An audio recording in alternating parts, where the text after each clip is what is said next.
आज बनैबा कखारू डंक राई। देख सब कखारू डंक को मु छोट छोट काटी नहीं सहित परिवा भी छोट छोट काटी नहीं।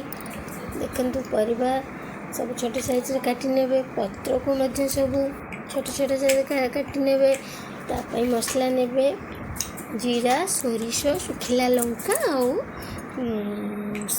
रसुण ताको पेस्ट करदे।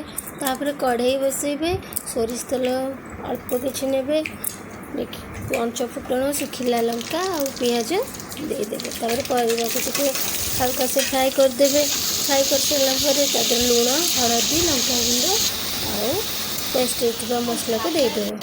किसी समय कषि सारा पर पानी हल्का देदेवे। तापर पत्र सब रखी धोकी ताको देदेवे। आ बड़ी जदि आपण मान सहित देदेवे ताले बहुत टेस्ट लगे। नुआ नुआ रेसिपी देखिया मो चैनल को लाइक और शेयर सब्सक्राइब करेंगे।